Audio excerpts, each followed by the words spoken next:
Desde el estudio de arquitectura Tusidónis Anisi se hace una decidida apuesta en la creación de un foro de debate que, bajo la etiqueta Talks, conversaciones, y en un formato distendido, abierto y en directo, sirva para analizar las diferentes tendencias artísticas y la estética de un mundo globalizado como el nuestro.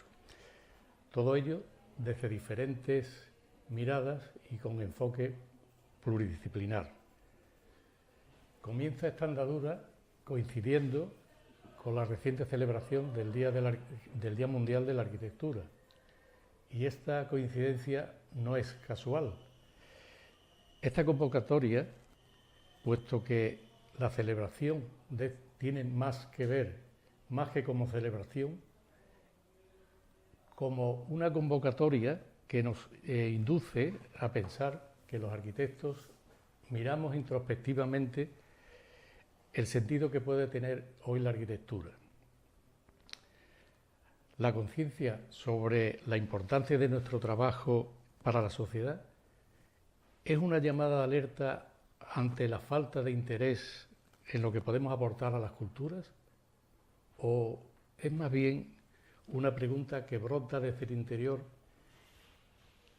desde el inconsciente, y que está más bien dirigida a nosotros mismos como arquitectos. Yo tengo una particular visión para dar respuesta a eso. Durante mucho tiempo, en la profesión de arquitecto, como practicante de arquitectura, lo que yo recibía como desde la otra parte de quienes nos encargaban o que precisamente comprendían bien los procesos sociales y la formulación de los desarrollos de las culturas, es que el arquitecto usurpaba muchos papeles, ocupaba sitios que no le eran propios, que su propia manera de distribuir el poder que le era asignado hacía que más formas de aparecer, de hacer en la arquitectura o de hacer en la sociedad o de hacer en la cultura, pues quedaban eclipsadas. Es importante la pregunta que me haces por una razón fundamental. El hecho de querer celebrar una conmemoración como la de la profesión que tenemos no podría ser equiparable, por ejemplo, a celebrar el Día Mundial del SIDA o el Día Mundial de los Derechos Humanos. Tiene que tener otra condición y no puede ser meramente celebrativa cuando la sociedad no permite que nosotros seamos, digamos, gente que piensa, sino gente que debe dar respuestas, ¿no? Mi duda es si la arquitectura debe dar respuesta, y eso puede ser muy problemático en nuestra profesión. Y yo creo que hemos perdido una oportunidad importante a la hora de poder decidir que después, por ejemplo, de la crisis de 2008 de Lehman Brothers en adelante, hemos decidido quedarnos en una posición casi fetal, expectantes de que todo se resuelva para volver a hacer lo mismo.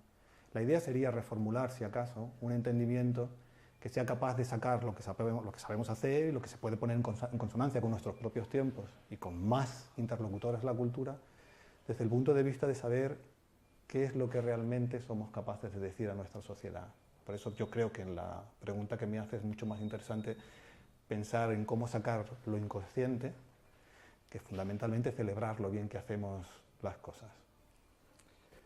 Bien, quien nos habla es el profesor Carlos Tapia, con el que contamos para esta primera conversación y al que agradezco que tan diligente, desinteresada y amablemente haya respondido a nuestra invitación.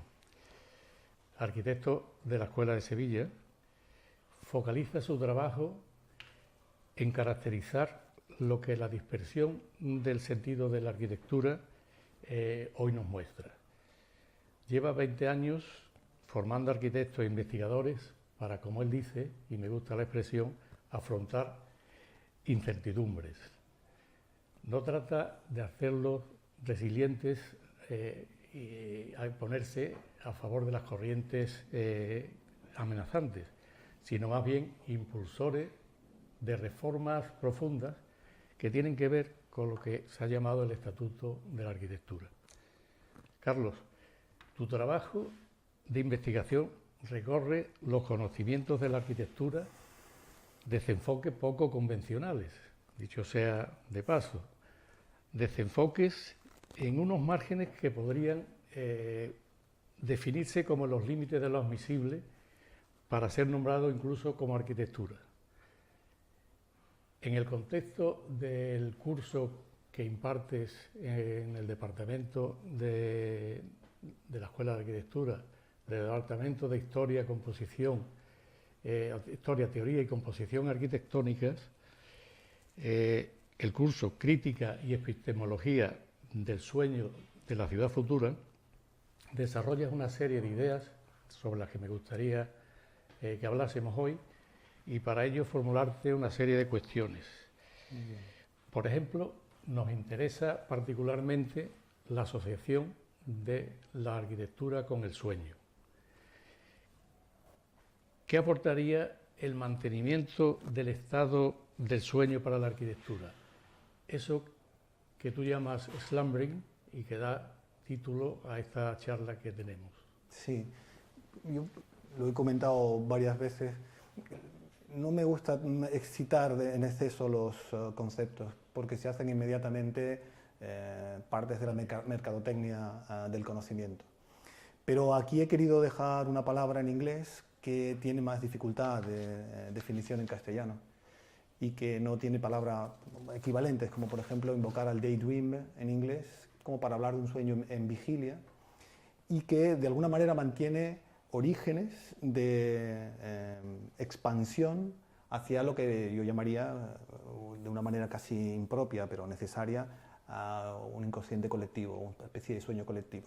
El sueño no es, por tanto, una especie de concepto que pueda sustituir a cualquier otro que ha barajado cualquiera de las pautas de la modernidad durante su desarrollo. No tiene nada que ver con una instancia de poder sustituir, o no se debe ni siquiera bromear con él, no da juego, lo entiendo. Pero me interesa porque justamente si alguien hizo una historia, un intento de historia contrapelo, fue Walter Benjamin. Y yo creo que habría una oportunidad de refundar, no es que lo piense solamente yo, cuando uno trabaja en investigación se da cuenta que al partir de un sitio que cree original, al cabo de un cierto tiempo se da cuenta que hay bastantes más navegantes que están en la misma dirección, ¿no? Eso es lo que trato de infundarle a mis estudiantes para que de alguna manera confíen en que una apuesta que se sale de la historiografía más o menos clásica les pueda permitir tener herramientas de reflexión, porque esa es un poco la cuestión. No tanto mantenerlas en la idea de que deben aprender una serie de hechos pasados, sino de comprender desde un punto de vista bastante alejado una constelación en el pensamiento, si sigo con las palabras de Walter Benjamin, que sea capaz de espacializar ese conocimiento que no tiene una predisposición hacia un lugar, en esa incertidumbre de la que hablabas al principio. Sueño y arquitectura tiene mucha relación desde muchas ópticas. Por ejemplo, ¿quién no puede hacer una formulación de equivalencias entre utopías y arquitecturas que esté precisamente hablando de la relación con el sueño? O todo lo que significa la capacidad que tiene de querer llegar a tener incluso el sueño que no le corresponde, sueños impropios lo llamo yo, ¿no? Ese sueño de querer tener una modernidad garantizada, ¿no? Necesito adquirir o pasar por, ¿no? Se decía de China que eran ellos los que merecían pasar por la modernidad, y si tenían que contaminar tanto como todo Occidente, tenían derecho a ello, ¿no? Yo creo que no es así como tiene que configurarse, pero que es que cuando hablo de China es que cuando cambia el régimen de Mao a su sucesor, tal y como se define, y así lo define Kohlhaas en su libro de los que dedica a los estudios en Harvard, habla del término infrarred, y además él sí que trata de que el término sea exacto y que no se sobrecite, y le coloca un copyright justamente al lado para poder decir que esto lo he dicho yo y no tiene que ver con otras cosas, y a pesar de no quererlo se sobrecita el término hasta el punto de que, bien, se fija la definición. Pero lo que es interesante de esto es que Deng Xiaoping asume el mandato de Mao, pero en su imaginario, en su ideario, en lo que va a venir en su programa, está establecido claramente la relación entre el sueño y lo que va a ser la política de desarrollo que va a venir a continuación. Es el American Dream el que va a estar dentro de las bases de pensamiento de algo que nos parece tan alejado como el desarrollo de China en esa época, ¿no? Yo creo que el sueño es algo que fascina y que hay multitud de referentes que pueden ser invocados para poder hablar de la relación de arquitectura y sueño. Y sin embargo lo que interesa también es ver cómo hasta hoy no sabemos exactamente, por parte de la neurociencia, que podría dar como más pistas de lo que significa la noción del sueño, cómo podríamos definir la función del sueño. He leído bastante sobre el asunto y yo intento explicar que la que más me convence no es una explicación interpretativa del sueño. Yo no estoy interesado realmente en los sueños, estoy interesado en lo que repercute en la sociedad, en la gente, a partir de hacerle caso a la noción del sueño. He leído los textos de Walter Benjamin sobre sueños, los de Theodor Adorno. Son sueños que son suyos y cuando se verbalizan dejan de ser sueños. No me interesa. Me interesa más pensar, por ejemplo, cómo alguien puede apropiarse de nuestros sueños. Si hay algo que cabe destacar de nuestra sociedad es que parecía que el último reducto del capitalismo era el sueño, ahí no podía entrar nadie. Resulta que no, que hay multitud de empresas que están uniendo todos sus esfuerzos para poder entrar y hacer como Google con su buscador, pero con el sueño, para saber qué es estrictamente lo que sucede ahí dentro. Yo le digo a mis estudiantes que es más bien la posibilidad de mantenernos dormidos, forzarnos a dormir. Ese forzamiento del sueño es lo que nos hace ser absolutamente creativos. Al ser creativos nos mantenemos dormidos porque es como tenernos entretenidos para fijar el sueño. Sí, pero ahí te preguntaría yo, ¿significa que el mantenerse dormido implica la particular aceptación de una productividad extra, de una plusvalía que ahora sí podríamos apropiarnos de ella? Sí, hay muchos estudios que dicen que las áreas del cerebro que se iluminan cuando se hace una tomografía, cuando se hace una radiografía visual, digamos, del cerebro, se estimulan tanto de día como de noche, las mismas áreas cerebrales. Significa que de alguna forma la creatividad está en los mismos centros del cerebro y permite pensar que de alguna forma sí hay un aspecto creativo justamente en el sueño. Por ejemplo, el conocido sociólogo de la ciencia, que es Bruno Latour, dedica un proyecto a modos de existencia que se puede consultar fácilmente en Internet y que define palabras, es una especie de gran glosario que se interactúa entre sí, cruzándose en una especie de triángulo piramidal, espacial y tal, y que tiene una palabra particular, que es creatividad.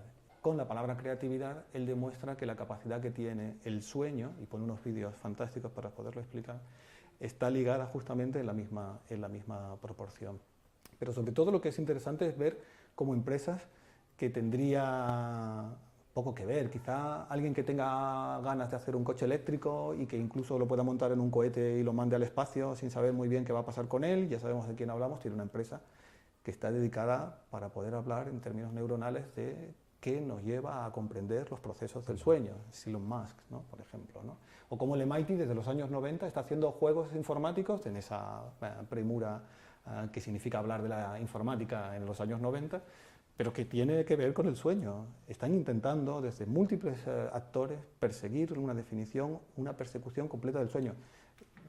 Esto lleva a que, por ejemplo, haya empresas que permitan descargar e instalar en tu teléfono móvil una aplicación que por las mañanas, para tener un entrenamiento, esa fase del sueño en el que uno, como decía Dalí, que tenía porque esto está en Freud, ¿no?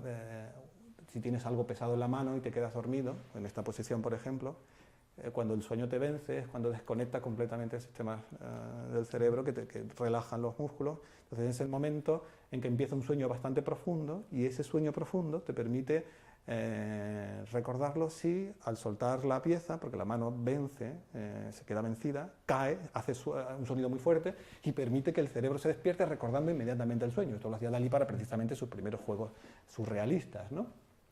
Pero ahora se le puede contar a una aplicación informática y al contarla en una aplicación informática se recaban, se hace Big Data y se pueden hacer que los sueños colectivos puedan ponerse a disposición de una mercadotecnia. Hablarle a la máquina sin saber que está alguien detrás o a un procesador informático de inteligencia artificial analizando toda esa información daría pauta de lo que a un conjunto importante de la humanidad le interesa en ese momento y poder dirigir y perseguir y atribuirle una partida presupuestaria o una coartación de deseos, ¿no? Por eso me interesa bastante ver en qué medida le hacemos caso a los sueños, no tanto que alguien me cuente lo que soñó la noche anterior, ¿no? ¿Qué problema tienen los sueños?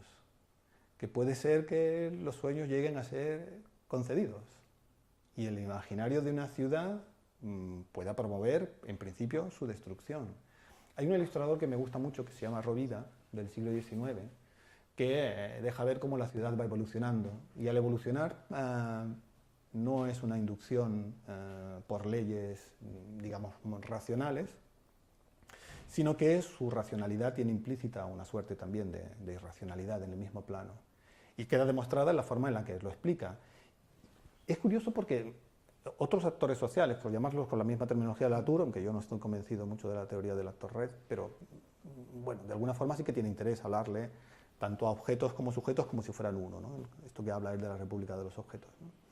Y ¿qué sueño podría tener alguien del 19 que imagina un mundo que está en plena transformación? La tecnología le hace que tiene que soñar obligatoriamente con un mundo en transformación y que le impele a pensar que en el siglo XX o en el final del siglo XX, principios del XXI, cómo puede llegar a ser el mundo. Y está viendo procesos de transformación interesantes que al principio refrendan con su trabajo de ilustrador, pero luego es capaz de imaginar un mundo como que de aquí a unos 100 años es posible pensar que todos los humanos pudiéramos volar. Y, por ejemplo, esas imágenes en las que Rovira pinta cómo alguien llega al teatro y se baja de una especie de aparato volador y que puede incorporarse y el aparato sigue esperándote arriba para cuando vuelves o se aparca solo. En fin, está también en el Broadacre City de Frank Lloyd Wright, por poner un ejemplo, donde si utopía y sueño y deseo de ciudad futura, pues tiene un hilo de conexión como bastante contundente. Esto estaba en el imaginario colectivo, sino cómo es posible que podamos encontrar estampas donde para vender chocolate en Alemania, pues en la caja al abrirla aparecían estampas donde se puede imaginar cómo era a finales del XIX, cómo iba a ser el siglo XXI. Y en principio todos somos iguales, o sea, tenemos las mismas piernas tal, pero además tenemos un aparato protésico que nos permite volar. Los ladrones serán ladrones, policías también, y nos vamos a perseguir en otras dimensiones en altura. Pero ese deseo está canalizado. Yo le pregunto a los estudiantes, porque fundamentalmente todo el trabajo está en la formulación de los problemas para la formación de los estudiantes, que sepan abordar desde perspectivas muy diferentes problemas que todavía no están enunciados. O sea, yo no puedo formar a un estudiante pensando en que lo que le voy a decir le va a servir pasado mañana, sino que tiene que tener los instrumentos de reflexión suficientemente elaborados como para en un supuesto muy fuera de su propia lógica sea capaz de evolucionar, de tener sus propias armas reflexivas. Por eso es acudir al sueño. Y les pregunto si finalmente ellos piensan que se ha conseguido lo que imaginaban y si somos capaces de pensar que el proceso de aceleración que tenemos en este momento, ¿qué provocaría como sueño colectivo de aquí al 22? Y ellos piensan, no, estaban equivocados. Los del 19 no han sabido ver con certeza que podemos volar. Entonces yo les digo, tienes razón, la figura del arquitecto que pensaba uno del 19 es alguien que manejaba una maquinaria sofisticada, que pero fundamentalmente todavía tenía una especie de mesa con un plano, ¿no? Que se hacía con anticipación. Y el proceso parece que es igual. Por eso decía al principio que nos hemos quedado como enrocados a hacer las mismas cosas que ya se hacían en el siglo XIX, pero además con una tecnología que es capaz de darle la razón a la gente del 19 que imaginaba esas cosas, que las dibujaba como tales, ¿no?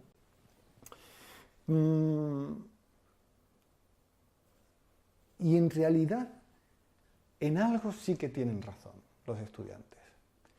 Y es que, a pesar de no haber conseguido que las personas vuelen, y por eso tienen razón, que los sueños no han sido cumplidos en terminología, por ejemplo, de Freud, ¿no? Lo que me interesa es ver cómo esa capacitación tecnológica que ofrecen, por ejemplo, las escuelas de arquitectura, vienen dadas porque si hay posibilidad de hacerlo, debemos hacerlo. Y puedo colocar instrumentos muy sofisticados para hacer que una persona tenga vuelo individual, que pueda tener eso que hemos visto en los dibujos del siglo XIX, pero conseguirlo.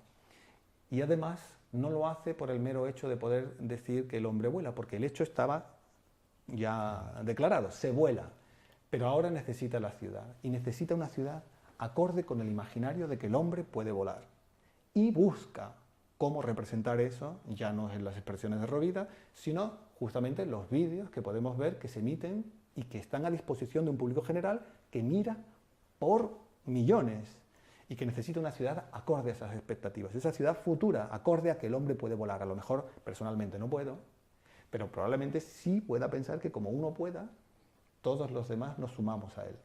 Y el vuelo necesita una ciudad acorde, aunque sea una ciudad de una difícil vida, como puede ser los experimentos de las salas voladoras, que van a Dubái precisamente a colocar sus experimentos, ¿no? Claro, desde esa manifestación del pensamiento y la figuración arquitectónica, a lo largo de la historia se ha formulado un concepto del sueño que permite crear una serie de mecanismos, crear un relato con multitud de conexiones que puedan conformar un tejido morfológico desde el que establecer la base para firmar un acuerdo desde el que se pueda soñar con las generaciones venideras y la ciudad futura. Una ciudad futura que sobre todo sea como un núcleo de resistencia al capital, al sistema de capital que hoy por hoy es quien promueve no solo los conceptos, sino las materialidades urbanas.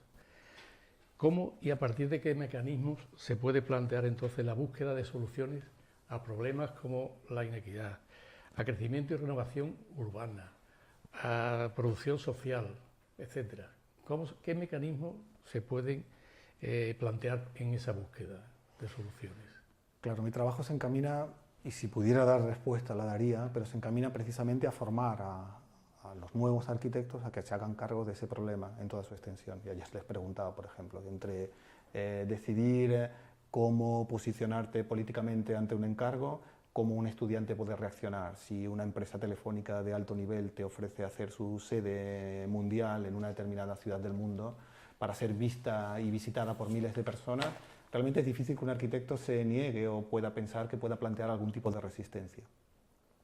Pero entre esa figuración del 19, que yo siempre muestro algo que me enseñó un geógrafo al que le tengo mucho cariño, que vive en Málaga, que se llama Alfredo Rubio, él me decía, tienes que mirar los grabados de Frank Maserel, que es un holandés, que es una especie de libro solamente de sus dibujos, ¿no? Solo 2 tintas, blanco y negro, o sea, solo negro, y que permite diagnosticar perfectamente la sociedad burguesa de una Centro Europa que es rica, que tiene prácticamente todos los servicios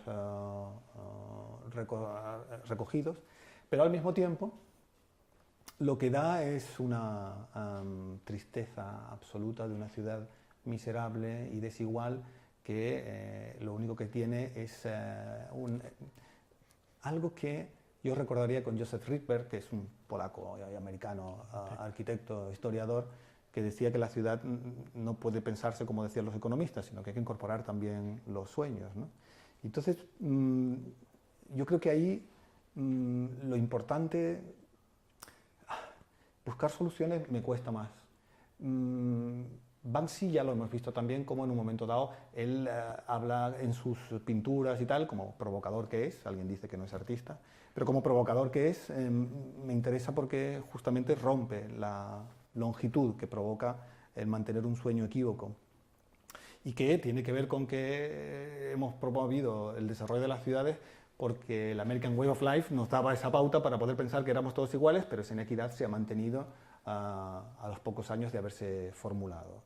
Y yo recuerdo un pequeño cuadrito que tenía Freud en su despacho, tenía como muchas cosas así que luego, cuando se ha hecho una especie de antropología del despacho de Freud, todo el mundo ha ido encontrando cosas maravillosas, ¿no? Por ejemplo, un cojín donde un artista ha sacado una de las plumas, que es justamente la del diván, para hacer con ella una especulación. ¿Cuántos sueños habrán pasado solamente para que esa cabeza descansara, ¿no? Y enseña esa pluma que ha robado subrepticiamente yendo a la casa de Freud en Inglaterra, ¿no? Que tenía.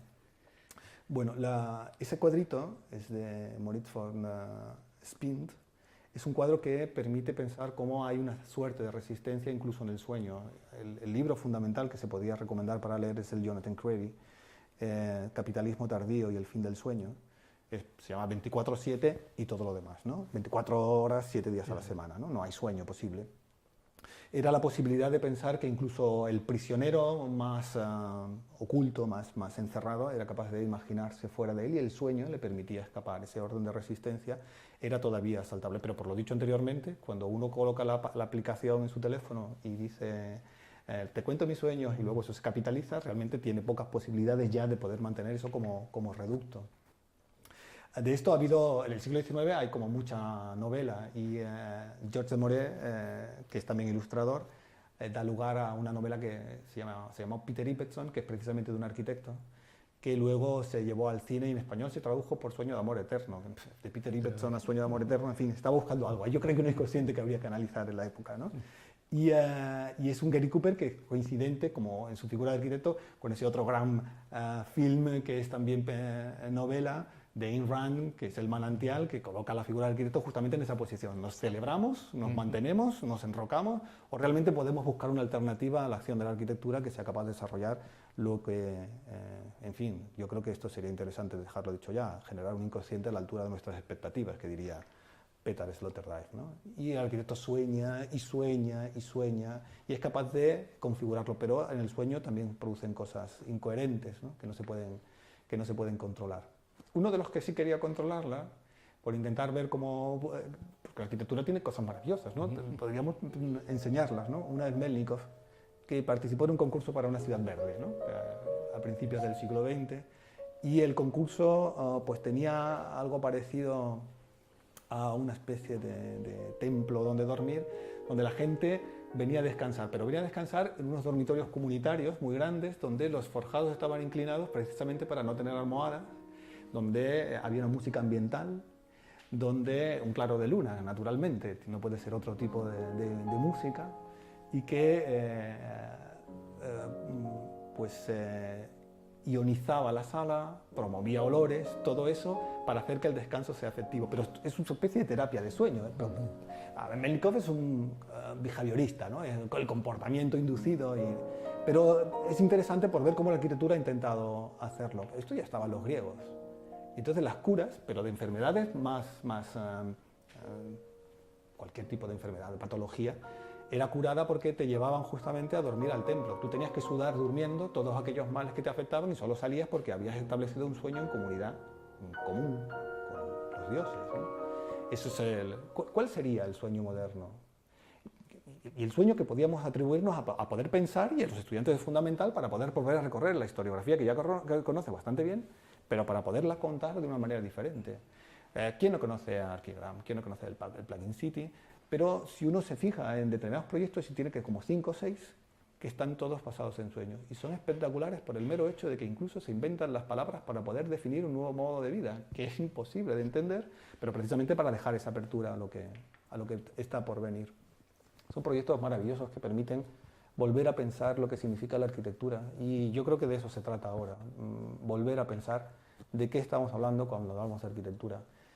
Obligo a mis estudiantes a posicionarse. Hay arquitectos menos conocidos, este es uno de los que más me gusta a mí por razones particulares, ¿no? Es Raymond Abraham, que en su imaginario, en su ideario, para poder hacer una casa, hace una especie de vocabulario al estilo Latour. Vamos a pensar de qué queremos hablar y lo colocamos todo junto y empieza por el sueño.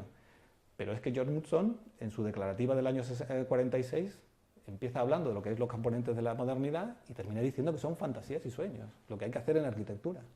Y yo creo que esto está demasiado metaforizado en la arquitectura, excesivamente metaforizado, y que podríamos llegar más allá. Alguien que critica mucho, que no tiene una arquitectura como tal, pero que sí define lo que son los límites de la arquitectura moderna, pues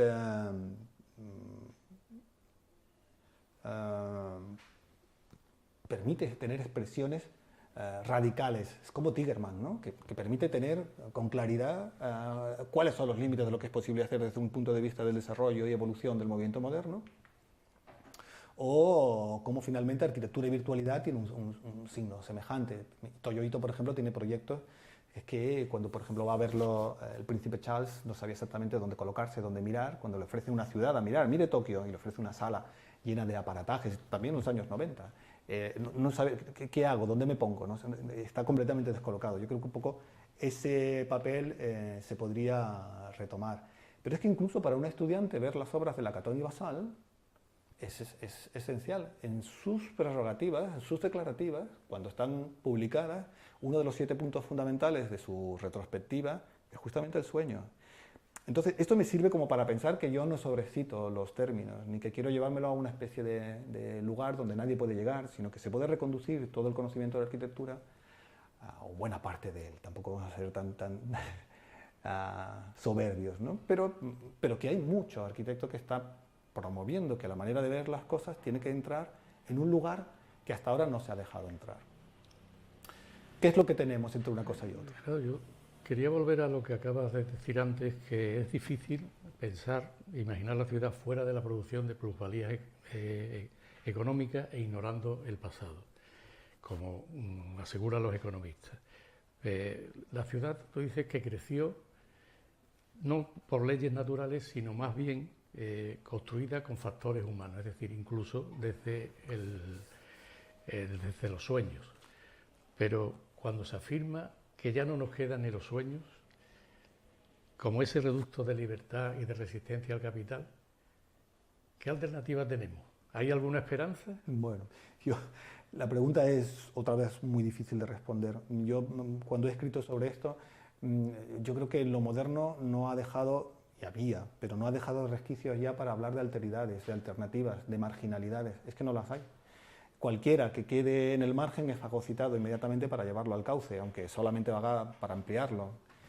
Entonces, claro, cada vez que yo hablo de principio de esperanza, me acuerdo más de la persona de la que yo más he aprendido, que es un profesor también de la escuela, que es Ramón Moreno Pérez, que me enseñó lo que es el Estatuto de la Arquitectura, esto que solamente hablaba en un momento dado Angelique Trachana y él, todo aquello que si quito todo lo demás, a ver qué es lo que me queda como de corpus de la arquitectura.